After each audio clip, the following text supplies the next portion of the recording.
ସବୁ ନମସ୍କାର। ହ୍ୟାଲୋ।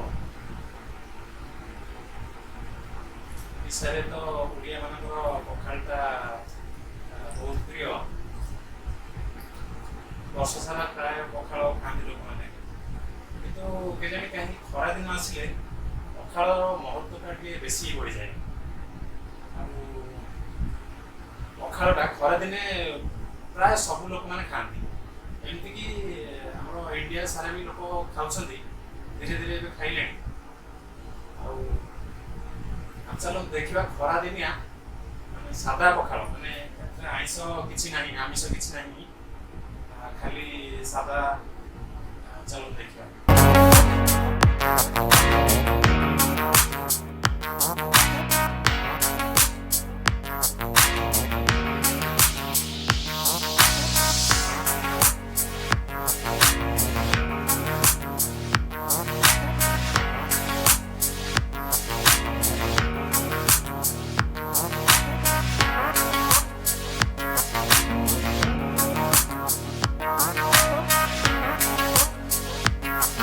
ଏଇଟା ମୁଁ ପଖାଳ, ବାସି ପଖାଳଟା ଆଣିଛି। ତା ସାଙ୍ଗରେ ଟମାଟୋ ପୋଡ଼ା କରିଥିଲି। ଟମାଟୋ ପୋଡ଼ାକୁ ଚଟଣି କରିଛି। ଆଉ ଏଇଟା ଆଳୁ ଅଛି, ଆଳୁ ଚକଟା, ପିଆଜ, ଆଉ ଏଇଟା ବାଇଗଣ ଭର୍ତ୍ତା ହେଇଛି। ଏଇଟା ଆମର ତ ପଖାଳ ଟିକେ ମିକ୍ସଚର ଖାଆନ୍ତି, ବଢ଼ିଆ ଲାଗେ। ମିକ୍ସଚରଟା ବି ଅଛି, ଆଉ ପିଆଜ, କାକୁଡ଼ି, ଲେମ୍ବୁ, ଲଙ୍କା। ଆଉ ଗୋଟେ ବଢ଼ିଆ ଜିନିଷ ହେଇଛି, ଘରେ ଆପଣ ବରା ଛାଣିକି ତାକୁ ଚକଟିକି ପିଆଜ, ସୋରିଷ ତେଲ, କଞ୍ଚା ଲଙ୍କା, ପିଆଜ ଦେଇକି ବରାଟାକୁ ଚକଟିଲେ ସେ ବଢ଼ିଆ ଲାଗିବ। ସେଇଟା ବି ବନେଇଛି ମୁଁ, ବଢ଼ିଆ ଦେଖାଯାଉଛି, ଖାଇଲେ ବଢ଼ିଆ ଟେଷ୍ଟ ଲାଗିବ। ଆଉ ପଖାଳରେ ଦହିଟା ବି ଟିକେ ପକେଇଲେ ବଢ଼ିଆ ଲାଗିବ। ଦହି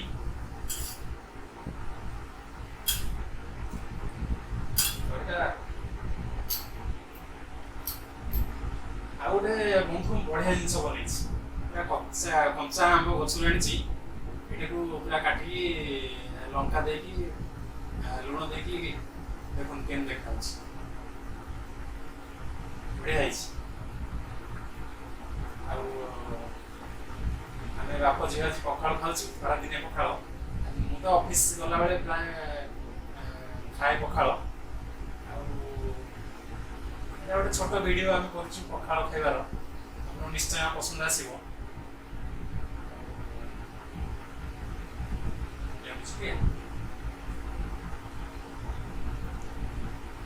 ଲେମ୍ବୁ ବି ଆପଣ ଚିପୁଡ଼ିବେ, ଦହି ତ ପଡ଼ିଛି, ଆଉ ଟିକେ ଲେମ୍ବୁ ଚିପୁଡ଼ିଲେ ବି ବଢ଼ିଆ ଲାଗିବ।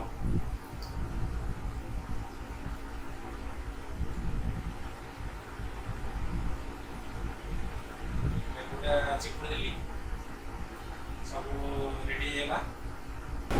ଆଉ ବନ୍ଧୁମାନେ, ଆମେ ବର୍ତ୍ତମାନ ପଖାଳ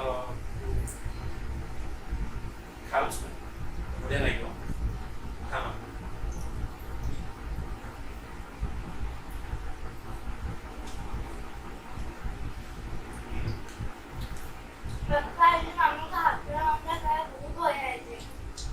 ମାମାଙ୍କ ହାତ ରନ୍ଧା, ହାତ ରାନ୍ଧୁନି ଆଉ ଗୋଡ଼େ ରାନ୍ଧିବ।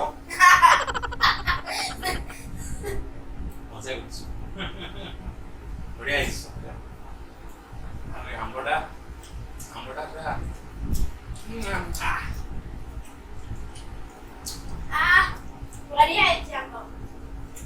ବଢ଼ିଆ ହେଇଛି।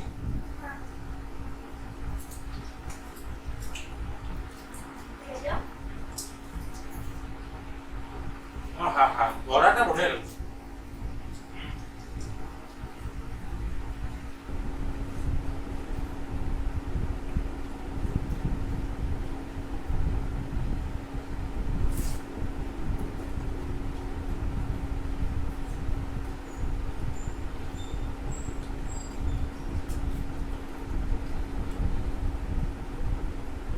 ବାହାରେ ଯୋଉ ଖରା ହଉଛି, ପଖାଳ ଗଣ୍ଡେ ଖାଇଦେଲେ କି ମଜା, ଶାନ୍ତି। ଖାଇଦେବ, ପୁରା ଆରାମସେ ଶୋଇପଡ଼ିବ।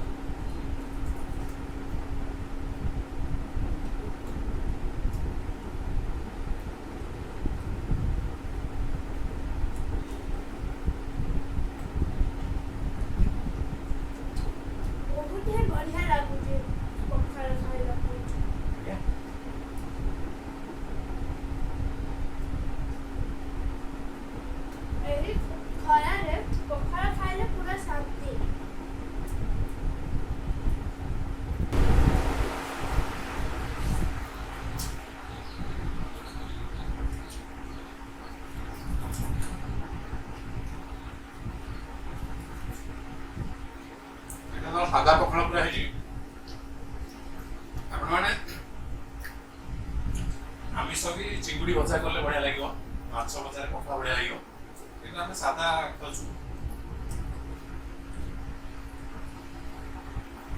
ସାଧାରେ ବି ବଢ଼ିଆ ଲାଗିବ, ପୋଡ଼ାପୋଡ଼ି ଜିନିଷ ସବୁ ଚକଟିଲେ।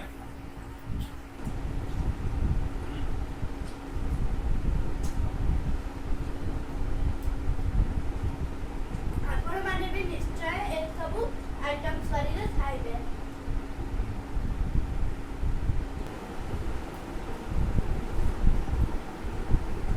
ଆପଣ ଖରାମାନେ ଆକୁ ପ୍ଲିଜ୍ ଟ୍ରାଏ କରିବେ।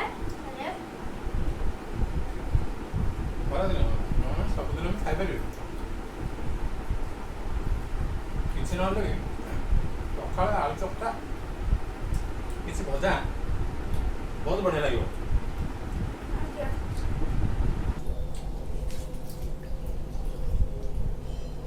ବାଇଗଣଟି ପୋଡ଼ିକି ଚକଟା କରିକି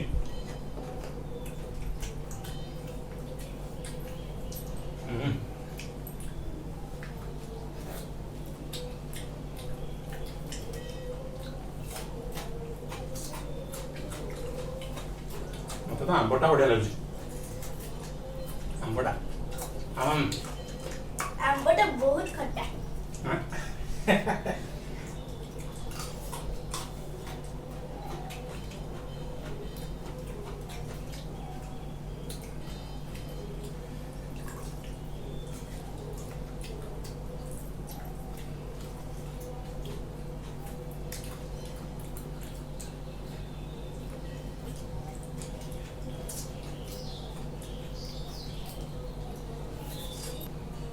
ତୋରାଣୀଟା ପିଇଲେ ବଢ଼ିଆ ଲାଗିବ।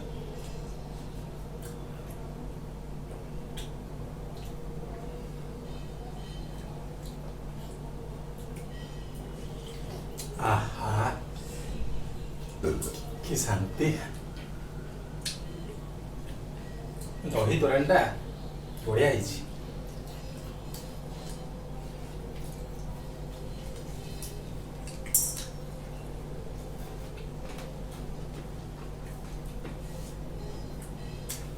ଆହା ବଢ଼ିଆ ଲାଗୁଛି, ବହୁତ ଶାନ୍ତି ମିଳୁଛି।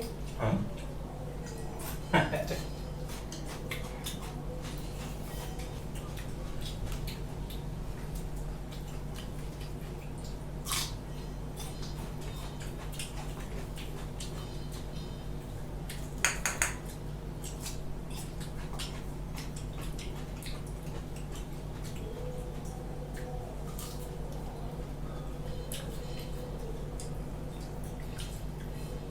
ଆପଣମାନେ ନିଶ୍ଚୟ ବନେଇବେ ଆଉ କହିବେ ଆପଣଙ୍କୁ କେମିତି ଲାଗୁଛି।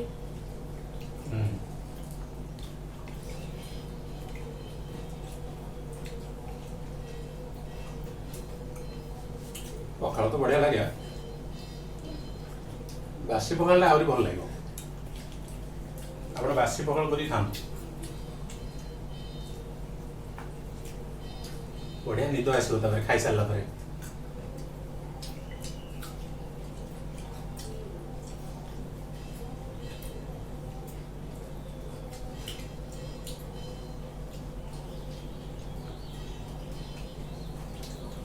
ଆମ୍ବଟା ଟିକେ ଖଟା ଅଛି।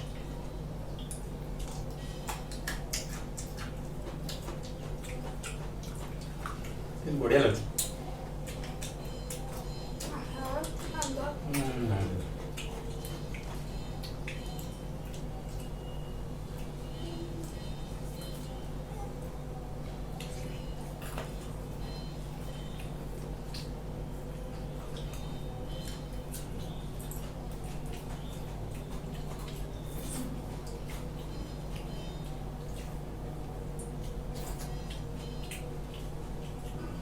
ଆପଣମାନଙ୍କୁ ଯଦି ଭିଡ଼ିଓ ଭଲ ଲାଗିଲା ପ୍ଲିଜ୍ ଲାଇକ୍ କରିବେ, ସେୟାର କରିବେ ଆଉ ସବସ୍କ୍ରାଇବ୍ କରିକି କହିବେ। ତୋରାଣୀଟା ଆଉ ଟିକେ ଅଛି ସାରିଦେବା ଆଉ।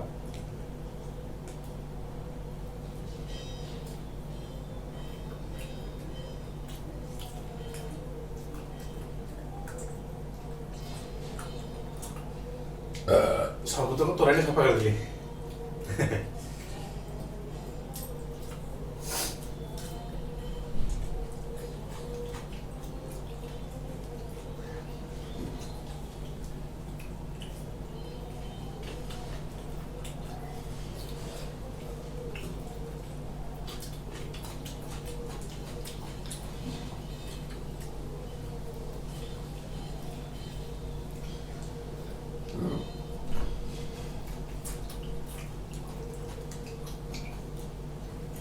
ହଁ ବନ୍ଧୁ ରହିଲୁ ଆମେ ଦେଖା ହବ ଆର ଭିଡ଼ିଓକୁ ଆଉ